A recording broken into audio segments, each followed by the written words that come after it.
Welcome to another edition of Talking Basketball Podcast. I am Mutt. I am Paul. That's a nice one. Nice little rolly one, wasn't it? Yeah, I'm concentrating, turning this down for you. He's Mark. multitasking, ladies and gentlemen. We're getting him to it. Look at this mix. Just slowly going down. You like being hands on the controls, don't you? Well, look, there you go. And quote all your lovely new music. Lovely. Well, welcome to another edition of the Talking Basketball Podcast. And another week has gone by in the BBL and the NBA. And obviously everywhere else. And we've been having not an argument, but a debate. I say we need to talk about the NBA first, and you say the BBL, but I really want to talk about the NBA first. Do it. Go. Why do you want to talk about the BBL first? I don't know. I just thought that's the way we've all done it. But yeah. Well, I really want to talk about something with the NBA, and I was just disappointed. And this was the Chicago Bulls Ring of Honor.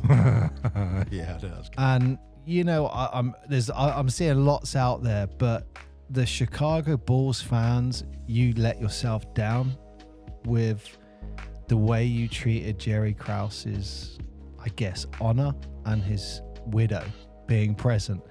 That was not cool. Yeah, dick move. Whatsoever. Absolutely no excuse for that whatsoever. And you know what? And this is why I wrote all these notes today, because it irritated me that people were booing Jerry Krause. I get it. 100% get it. You've watched The Last Dance and Jordan doesn't like him. Yep. Pippen doesn't like him. Yeah, jump on the bandwagon. They built him as that villain. Yeah, 100%. GMs aren't your friend. No, they're not meant to be. They are building a successful organization. They're not saying, yeah, we're getting all our friends together here. They're making business decisions that you may not like, but they think is going to be for the benefit for the team. That is a fact. Yeah. And when you've got Jerry Krause, former GM, 6-time NBA champion, 2-time NBA Executive of the Year, and now the Bulls Ring of Honor, Basketball Hall of Famer in 2017. That was just after, I think that was in the year he died. It's just like, come on, man. I don't know if this is a saying. I'm sure I've heard it somewhere, but it's like, you know, I think now he's died, all sins are kind of like forgiven with him, isn't it? Like, is it like, oh, we're going to still be annoyed because he was trying to do the breakup? He won 6 championships. Yeah. I mean, I've got a list of what he did for the Bulls because I was so irritated by this. This is what he did for the Bulls. So this is really quickly. Look how feisty you are. Yeah, it just irritated me now. Look, his widow sat there crying. Yeah, that was... With guys around saying, are you okay, you okay? And she's like, yep. And it's just like... It's not excusable. Man, just come on. Like, you're booing him for something that happened 25 years ago that you saw in the Last Dance. Anyway, this is what I just wanted to highlight. Like, so he started out, I think he was with the Bullets. Is it Washington Bullets? Is that what they were called in those days? Yep. Anyway, this is just a brief overview of some of the things he accomplished. So he urged them to pick in the 1967 draft a player from North Dakota named Phil Jackson. That name comes up later in the story, doesn't it? He then brought, I think it was one of his friends, a guy called Tex Winter. And he was urging him. Guess what he was urging him to do? The triangle offense. Really? Yeah. And then, I mean, you had Doug Collins. He was the cut. I mean, I'm not going to go into this detail because we all know the story because we've all watched The Last Dance. We got Doug Collins, very Jordan, give him the ball heavy. Remember that famous quote? Get Michael the ball and everyone get that out of the way, yeah? Anyway, he goes, Phil Jackson comes in. Right, and then the rest we all know about. So, these are some of the trades he's made. This guy, they're booing. These are some of his trades. Okay, so he brought in Horace Grant. He then traded Olden Polynice for a first-round pick. The first-round pick was Scottie Pippen. cornerstones of the Bulls 91-93 championships. You could argue those three players. he traded, and this is, I think, I don't know if this is where the tension started between him and MJ, but he traded Charles Oakley, and that was Michael Jordan's like best mate at the time, wasn't it? Kind of like his mentor. Really. But he got him for Bill Cartwright. Yep. Okay, what happened with Bill Cartwright? Great center. In particular, think about the defense he did against New York, particularly Patrick Ewing. Against Ewing, yeah. It's like, come on. He boxed him straight up. And it was later that MJ agreed and said that was the right trade to make. Later. That's not in The Last Dance. No. They're not saying that. Anyway, in that time, do you know I said he won NBA Executive of the Year? So between 1989 and 93, the Bulls got to the Eastern Conference Finals 5 times in a row. 3 of them they won, 2 of them lost to the Bad Boys. Detroit Bad Boys. Great episode. If you haven't seen that, go back and listen to it. Detroit basketball. Anyway. Okay, so after Jordan retires, who does he get? BJ Armstrong. Tony Kukoc. You know, we all saw that story. It was like you're having a go. Okay, I mean, is Kukoc a Hall of Famer? I don't know that. Is he? I don't know, actually. I genuinely don't know. Well, you check that out. But again, he gets Kukoc. Who else does he get? Definitely Hall of Famer, Dennis Rodman. And I think it was around this time, wasn't it, that Sam Smith guy? He brought the Jordan Rules book out. Yeah, and that kind of started really driving a wedge between everyone. Especially, this is when that quote came out. And his quote was, "Players and coaches don't win championships. Organizations win championships." Now, I can see both sides of the coin here. Yeah, I get it. The organization, they aren't playing. Yeah? The players are playing the game. Yep. The coaches are doing, I get what Jordan's going. He's saying, well, Jerry Krause didn't put on a uniform. I get that. But Jerry Krause put the puzzle together to let them go and play. Almost like the puppet master. Yeah, 100%. And Tony Kukoc into the Hall of Fame 2021. Yeah, I thought he had. So, okay, he's such a bad guy. He's bringing this future Hall of Famer in. He was also 96 NBA 6th Man of the Year and 2-time Olympic silver medalist. But yeah, terrible. What a terrible idea, yeah. Now, what I would say against Jerry Krause, could he have managed that better? Yeah, of course he could. He could have managed that better and massaged the egos. But he's GM. There's a film with Brad Pitt in it. If you don't understand GM roles, do you know the one I'm talking about? Moneyball. Go and watch that. Go and watch Moneyball. And there's a really great line in that where he says, I don't want to be their friend. Yeah. And he's like, just go in and say it to them straight. It's not working out. We're going to let you go. That is a GM. Maybe there are GMs who want to be best mates with them and stuff like that. I don't know. But, it's it was built to be a bad guy in that Last Dance. And don't forget, Phil Jackson declined a long-time offer from Jerry Reinsdorf. Yep. Jerry also offered him another contract. Yeah, but it was a 1-year contract after they'd won. He offered them another contract. Phil Jackson declined it. Yeah, I would also point out as well that Jerry Reinsdorf is not, certainly without blame in a lot of those instances, because he's the owner. Yeah, no, I get it. And he has the GM. And because he's an owner also of other teams in Chicago. But he did say to Phil Jackson, here's the contract. However, we are going for the next wave. Yeah, exactly. And Jackson was like, I'm out. Anyway, but it was offered. And right at the very end of the Last Dance, see Jordan's face when he finds that out. He's like, really? Yeah. Or he was offered a contract and turned it down. Anyway, right. Bulls win their 6 championships. Yep. It all blows up. I'm just going to throw a few more names out that Jerry Krause brought. Elton Brand, Ron Artest, Marcus Fitzer, Jamal Crawford, Jay Williams, Tyson Chandler, Jalen Rose. Do I need to go on? And these are players that signed. There is so much speculation about players that he almost signed. Like, oh, yeah. Was it? I can't remember if this was in The Last Dance or not, but wasn't it Tracy McGrady was linked at one point as a real young guy? I mean, he was always going home to Orlando. He was always going home. But I'm sure Chicago were in that conversation because there was a few at the time. And then, and this is why I feel for that moment, because in 2003 he resigned and he said outright, "I'm resigning because of poor health. This job has impacted my health." Yeah, I mean, nowadays it'd be a different story, wouldn't it?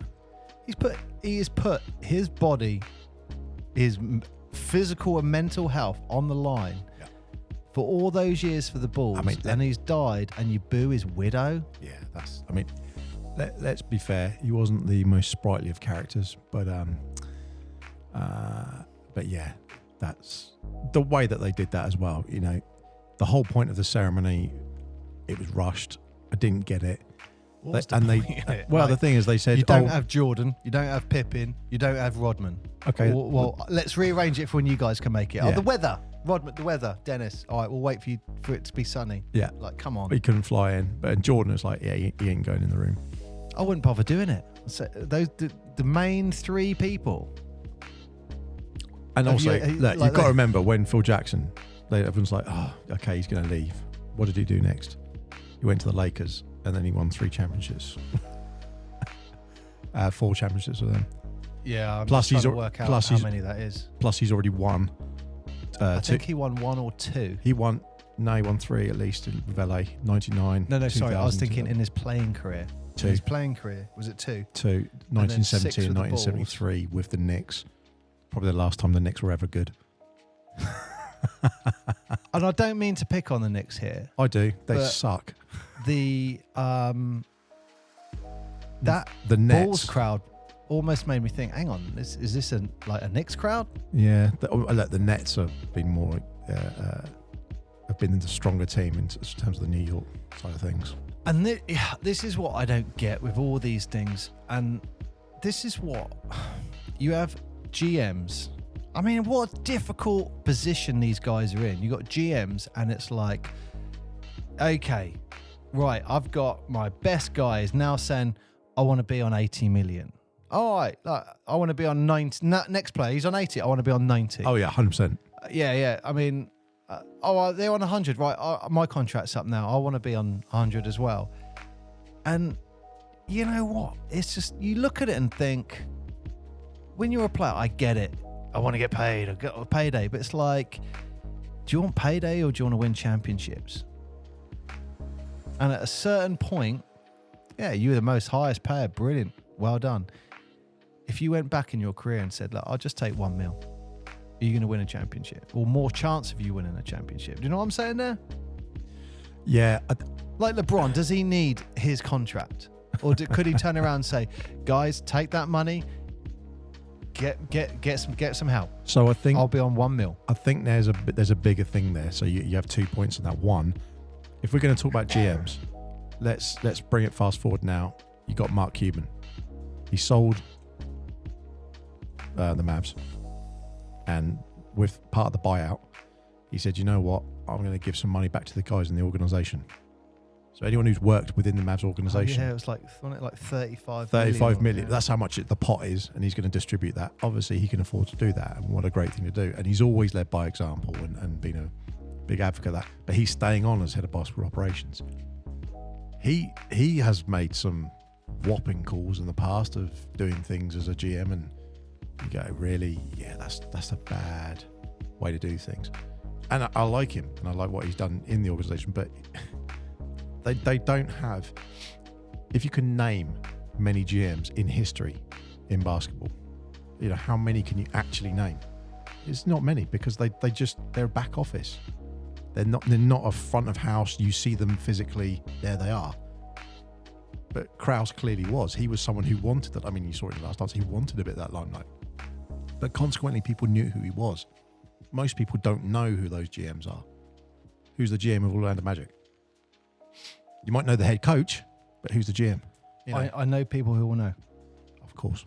But the GM in an organisation, generally, it's like you're the guy who runs it all. Was he the owner and GM? Or was he just the owner?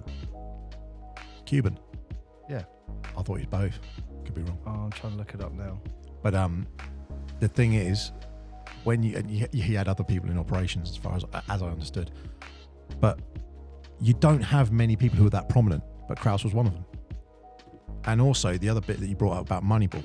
So the thing about Moneyball, if you haven't seen the film, it's not a spoiler, but one of the things that they're looking at is how players are assets. And Jerry was one of those last people who were looking at the players as the assets. And you go, yeah, okay, we need to get rid of you. We're going to bring someone else in. We need to get rid of, we own you. You're part of this team. So, you're lucky to play for us, sort of thing. Now, fast forward it a little bit further, then you have I want to say Shaq and LeBron, and everyone blames LeBron, but it's as much Shaq as well, because he went to Orlando and went, no, I'm going to go for some money in LA. Give me 100 million. Yeah, great. Bang, I'm off. So he was calling the shots, went to LA. Then obviously...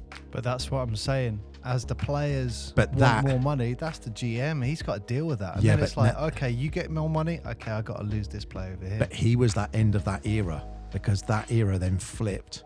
And then what we've seen for the last 20 years in the NBA is all the players calling the shots. And LeBron has been the biggest example of that. I'm going to go to Cleveland and I'm going to bring all these people. Now I'm going to Miami, but I want this super team. Now I'm going back to Cleveland. I want these people. Now I'm going to go to LA and I want these people. And the players have been calling the shots, and some of the contracts now are just lunacy. And it's not just the players, now the coaches. Like Monty Williams on his $60 million dollar contract. Something crazy. And Detroit at the moment, something like 3 and 30 or something. Going. Is it history in the life history right there. Yeah, the second richest coach. I think the challenge Krause had as well is the NBA salaries were evolving in his time, wasn't it? Like it was going from where like it was different scale. Yeah, it was blowing up, and then someone like Scottie Pippen, who was on a great contract as far as the organisation is concerned, is then like, hey, and I could times this by 50, and that's what, or 40, whatever it was. Yeah. But in fairness, the owner did say to him, I don't know if you should sign this, as he was signing it. But again, look, whatever his personal situation was led to him to signing that. But yeah, and you know what, contract things, I am totally with the people and the owners there. It's the same as saying, I've just bought this thing, and a week later it's now on sale. You go, right? Yeah. But well, that was then, this is now. I don't think you have those 6 championships without Jerry Krause. No, you won't. Of course you don't. Yes, he was a bit of an a-hole. Mm-hmm. His man management wasn't great, the way he spoke to people. I mean, I think there was one thing he said about Phil Jackson that was like, he can win 82 games and 0 losses. There's no way he's managing the team. And I'm saying that in a nice way, not the way Jerry Krause said it. However, he passed away in 2017. He's been given this honour from the Bulls. And that's his widow sat there on the court, listening, crying, whilst her husband, who's passed away, is being booed. And look, Chicago Bulls fans, it was just, you just let yourself down. Mm-hmm. I think is what I'd say. I'd question how many of those people are fans of the Bulls. They just watched The Last Dance and boo. Exactly. Anyway, I'd say... How many were you Bulls fans back when he was still there? Oh, who knows? Exactly. And that's what I mean. You go... I'm going to end this little segment, Mark. So, Jerry Krause, 6-time, I've got my notes, hang on, 6-time NBA champion, 2-time NBA Executive of the Year, Bulls Ring of Honor, Basketball Hall of Fame, inducted in 2017. This is for you.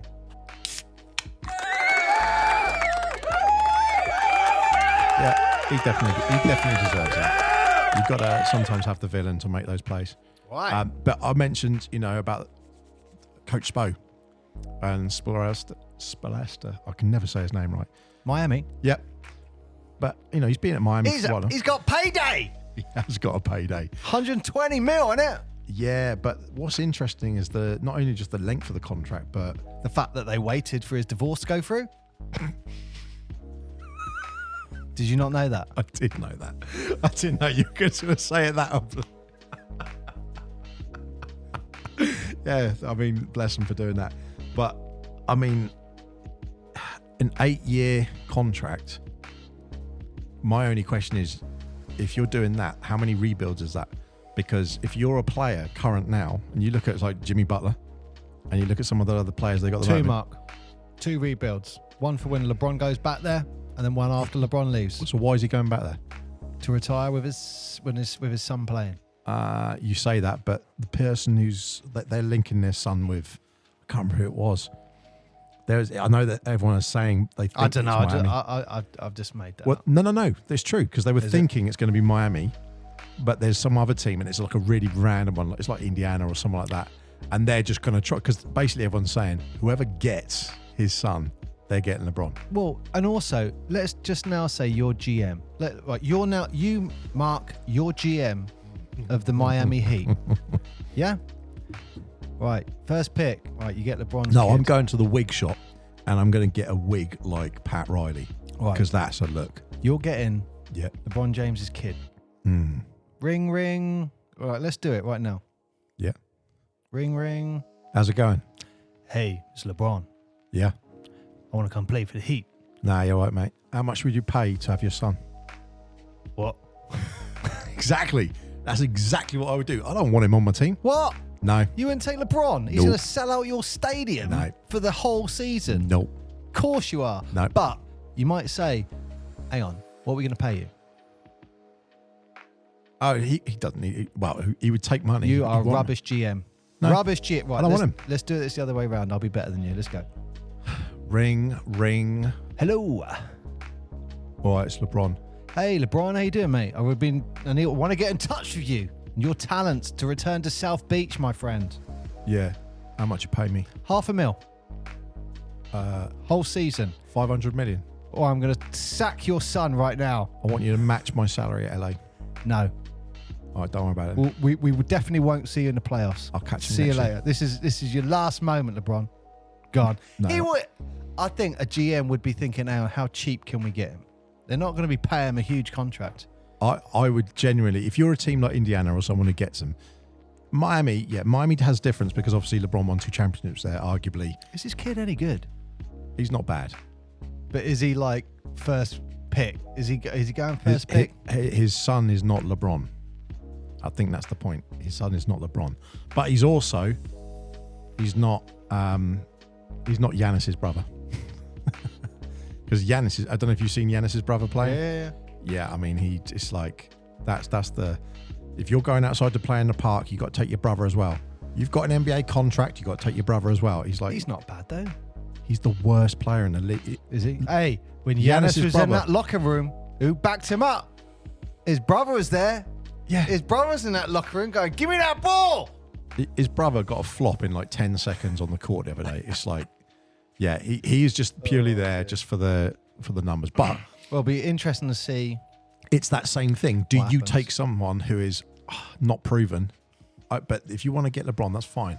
But if I was someone like Miami, yeah, you may say I want to come play. But LeBron wants to be in LA to do whatever he wants to do in the future. Well, I would be saying, how much to trade him? What would you give me for him? Because LA have got massive cap, massive opportunities. They could do something. They could move a lot of people. And then, right, look now at Oklahoma City Thunder, right? They traded Paul George from the Thunder, and they got back Shai Gilgeous-Alexander. Wow. They also got 3 other players, plus load of picks, plus load of all stuff in hand. It's all coming into play now. They got all of that for Paul George. And then now they're going, at the time, yeah, we could see he'd be really good. He's now probably the best point at the moment in the whole NBA. You love him, don't you? He's up there with Luka. Like it's him or Luka. It's like pound for pound. Well, look, this is taken a U-turn. We're talking about LeBron. Mm-hmm. We're talking about the Miami Heat coach. Yeah, I just 120 mil. Yeah, but what I want to know is if you've got an 8-year contract, what does that think on a player, especially someone like Jimmy Butler? Because Butler went to the Heat, and since Butler's been at the Heat, he's been really good, and they've got into the finals, and they're really exciting to watch. But Jimmy Butler's not young. How many rebuilds have Miami got in them if the coach has taken an 8-year contract? And my worry is you look at someone like Greg Popovich and look at San Antonio, and everyone's like, oh, he's been there for 20, 30 years ago. So stability, Mark. Yeah. Stability. Well, that stability is currently propping up the West. And also, how long has he been with them already? I mean, he was Been there for... He was coaching the LeBron days in 2013, 14, I guess. Yeah. Oh, I mean... So that he's already been there for like 10 years at least. Yeah, if you go head coaching record from Miami from 2008 onwards. 2008, oh God, look, he's been there for 16 years. So and he won and both championships. Yeah, so the first 3 years, they lost in like the first round and then the finals. And then they won 2 back-to-back championships. And then they lost in the finals again. And then they lost in the finals again. And then they've had a few ups and downs. And then they lost in the finals last year. And then 2 years before that, they out the first round. Then before that, it was the finals. Like, he's a good coach. If you think Miami, and his Orlando, ex must be going nuts. Oh yeah, that's a stinger, isn't it? I don't know. Look, maybe they finished like amicably. I don't know, but it doesn't matter how amicable it is. If you say, "I've just signed a 120 million contract for 8 years," I'm sure she's doing all right for herself. Yeah, I mean, I'm sure she's got 7 figures in the bank. Yeah, but still, it's like you're getting more than like 12 to 15 million. Probably it staggers up. I'd imagine. That would be like being married to someone, and then you break up, get divorced, and then one of you win the lottery. Yeah. Oh, I don't know why I felt that so funny. But 16 years as a head coach, if you then say you got 8 more years, all those players are thinking, we've got to win like now, or that's it. There you go. Mark, that's your prediction. Miami Heat to win this year. Well, I don't know if they will, though. They're not playing that well. Okay. So we'll see. Well, what else did the NBA you got? We're talking about Jerry Krause, legend. But it was actually an 120 mil contract. It was just actually the sort of the level of injuries that people are getting, and also the Clippers. Clippers are doing really well at the moment. And at the beginning of the season, obviously they didn't have much momentum, and then Clippers were playing, got in James Harden, and everyone was like, "Oh, this is bombing." They gone 0-6 with Harden there. Then they won like the next 9 or 10 straight. They just suddenly clicked. Yeah, sometimes it takes a bit of time to gel, doesn't it? Yeah, you saw that with the Newcastle Eagles at the beginning of the BBL season, Mark. That's right, yeah. But they are gelling now, and they're really, really doing. And you think they could suddenly be a contender. So now, fast forward to they're saying Clippers potentially against Boston for the finals. They're already calling that's where they reckon the finals are going to go. Boston got killed. Yeah. As well. Who killed them?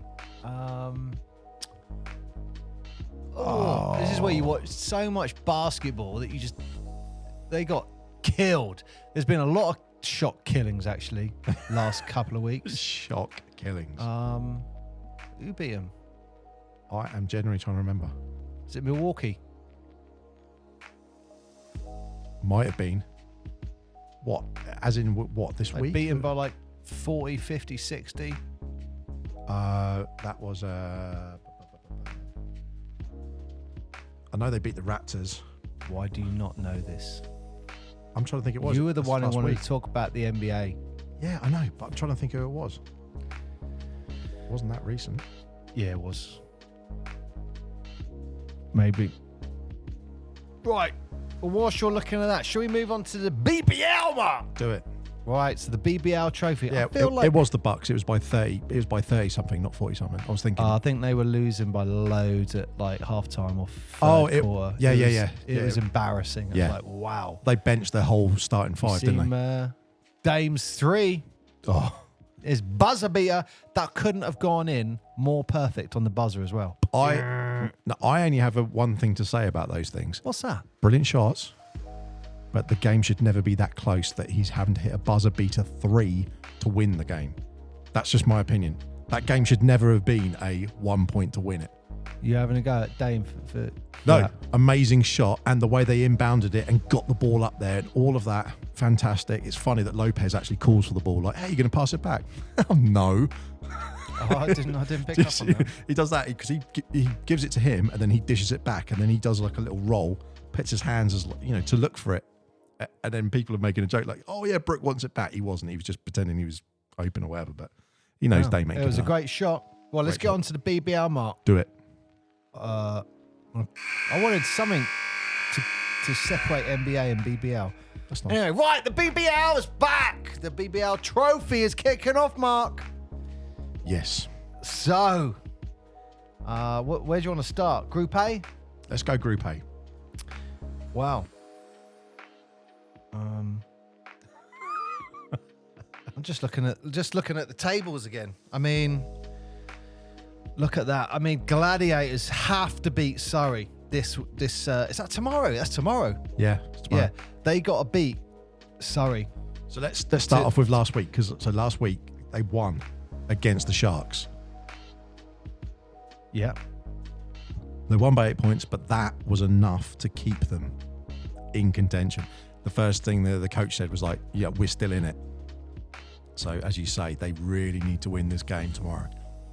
Well, it's a huge game, but Surrey can't afford to lose it either. No. So last time Surrey played the Gladiators, it was in the league. It was away, exactly what's happening tomorrow. Yeah. And they lost by 8.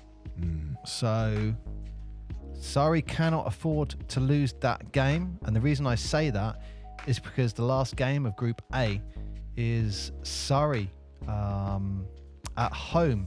No, I think they're away to Cheshire Phoenix. Are they home or away to Cheshire Phoenix? Let me have a look. I do. When you're saying that, Surrey actually won their previous game as well, didn't they? Against the. They haven't lost in the trophy yet. Yeah, against Patriots. So they won their. Yeah, well, that was. Let me come on to that in a second. That was a huge game. But I'm just saying it as in that was one. Their next game, Surrey, is against Cheshire, and that's on the 20th. Yeah. Is it home or away? Home. Yeah, so they're home. But last time they played the Phoenix, they lost by 20. But it was in Cheshire. So, I think if Surrey can get that win in Caledonia, they can't afford to lose. They can't afford to lose. And then say they lose again, the door is open for someone to take that spot. I think what's very clear in the BBL is that home advantage is enormous. I know it does play a difference in all games that you play, but if you're getting an away win, that's that cherry on top, isn't it? That's what pushes you over the edge. Yeah. Well, look, going on about Group A, you brought it up. You got to talk about Surrey away at the Plymouth Patriots. Pat Riots would have been upset as they lost 63-65, and yeah, that sucks. What I liked about this, it just looked like an absolutely fantastic team performance from Surrey. A huge contribution from Paddy Wang, as always, Wang. But Saquon Jameson with 13 points, 13 rebounds, Mark. That's pretty good. 13 points and 13 rebounds. Yeah, he got his double-double. Oh, I like that. I love a double-double. Almost as good as a triple-double. But it was a bad week for the Patriots. You like that? That's terrible. It was a bad week for the Patriots because they also lost at Phoenix. And that was a bit of a drumming by 28 points, 102-74. Yeah, that was... do you know what? I mean, you're just saying that. But Plymouth played at home and lost. And then they went away to Cheshire the next day and lost. So that's quite harsh, isn't it? Well... just wait and see what's coming up for Manchester in 5 days. Let me get on to that. Well, let's go on to that now. Group B. Now, if you've been watching the BBL, you know exactly what I'm about to say, because this has got to be the most exciting game, I think, that I've been looking forward to. The most exciting game. This is Leicester Riders versus the Newcastle Eagles, and I believe it is this Sunday. Yep. So, this is huge. Oh man, I haven't got the table. Newcastle, Can I see your table? Newcastle Eagle versus the Riders. Yes. No, it's on Friday. Oh, it's Friday, is 19th. it? Oh, I wanted to see the Saw the table. 19th. Yeah, so in this league, look, London have walked the league, haven't they? They like the league. Sorry, they walked this. They're Trophy. The trophy. They're going to finish top. I think if you look at it, is it even mathematically possible that someone can beat them? Possibly, but they have to lose their game. But I don't know. Anyway, look, London are going to finish top. Whoever wins the game between Leicester Riders and Newcastle Eagles finish second. So this is huge. This is a game 7. Yeah, there you go. So that's Group A. Group B, you want standings. Let's have a look. You should have this there immediately. Look, London are top. So look, Leicester Riders, they're currently second. Newcastle Eagles, all on 4 points. Both got 2 wins. Yep. Both got 1 loss. You go into the Eagles' nest. Friday. And last time they went to the Eagle nest, I believe it was back in October. Yep. And it was a 5-point game, which the Eagles clinched 95-90. The last time they played was on the 4th of November at Leicester, and Leicester's beaten by 23. This is good. This is a big game. Oh, it is a big game. And what's interesting as well is you've got to remember with Leicester, not only have they got a bit more momentum recently, and they've got a pedigree of doing well, but they actually have, I believe, Teddy Allen. Teddy Buckets! Yeah. And he's been absolutely pivotal in that step up that they've had. So that I think he's getting like 25, 30-point games. And that's gigantic. If you're comparing Teddy and putting him in with some of the other players, every single one of these teams, I mean, London, obviously they've got the depth of multiple players. But with Leicester, he's been really, really setting that scene. And also when you got Kimball McKenzie, his ability to get the ball in the right places, and Mern Thomas as well. Yep. But what I think about this Leicester and Newcastle game, which is so huge, is whoever wins that. Yeah. I don't want to say whoever wins this doesn't have to play London again till the final. Yeah, that makes a big difference. So you've got to argue. Whoever wins this game is what? Is Cheshire or Surrey, maybe? You know, it's a winnable way to the final. I'm not saying either of those, Cheshire or Surrey, is an easy game. No. But what I'm saying is, it's not like playing London in the semi-final. No. But if you look at this, obviously, Cheshire, Surrey, at the moment, they're joint top. But that's why Surrey need to win this game, because whoever finishes second, it's mathematically impossible, I think, for Plymouth and the Sharks to actually do anything now, isn't it? The Sharks can't do anything. I know. Oh, no, yeah, sorry. Look. But Caledonia, everyone at the moment can, if the Sharks win 2, they could potentially hop straight up. That's why, because they've only got what? Sorry, I'm looking at they've only got 1 game left to play as Caledonia Plymouth. Yes. These guys got 2, but one's against each other. Yeah. So one of them is going to get a win and go on 6 points. Yeah. So that's why I think that game against Surrey versus Caledonia is huge. Oh, it's gigantic.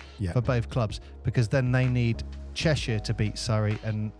But look, whoever finished second is taking on London. Yeah. So Surrey want to get that win to then be able to go to Cheshire and go, look, let's get something from here. Yeah. So if you're looking at those games that are coming up, you got Caledonia, Surrey, that's massive. Then you got Surrey versus Cheshire, that's also massive, because they can make a difference. The big game for me is Leicester Riders versus the Eagles. That's huge. Absolutely huge. Absolutely huge. But look, I don't want to say it. I know it feels a bit harsh, but I've said it. I've got a soft spot for the Manchester Giants. Yeah. But they were a bit of the whipping boys last week. In 5 days, I'm not going to go on a bit about it, but 5 days, on day 1, they lost to Leicester Riders by 16 points, 104-88. Day 3, they took on the London Lions, lost by 9, 91-100. And then on day 5, the Bristol Flyers beaten by 25 points, 80-105. All their games are played, they're done. That's it. No, are they? They played 4 games played. Oh, they're putting their feet up. They're getting mentally ready, physically ready for whatever it is for the season to kick off again. Yeah. But another huge game, I thought. Just briefly, I'll talk about what's on this side. Oh yeah. was the Bristol Flyers taking on the Newcastle Eagles at Bristol. 2-point game. 82-84. The Eagles clinch it. And what I liked about this, you had Taj Green, 11 points, 4 rebounds.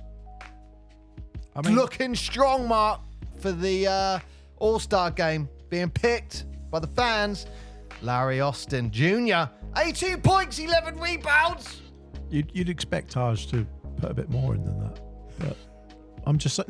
Yeah, you know. Taj, you did a double-double. Come on, do better. No, you said 11 points, 4 rebounds. 14 rebounds. Oh, 14. You said 4. Ricky there we McGill. Ricky with 24 points. Oh, nice. And, look, you had, for Newcastle, you had 2 more players who were 2 rebounds away from a double-double, and that's Jordan Johnson with 15 points and 8 rebounds, and Michael Delpeche with 10 points and 8 rebounds. So you have got 3 players for Newcastle double-doubles, and you've got 2 players that almost had double-doubles. I mean, just looking at the stats on Bristol, there's 5 players I'm looking at here with double points, and they're doing okay, but they're just... But, Mark, if you look at that again, Brad Green is the only person who's got double digits for rebounds. Yeah. Yep.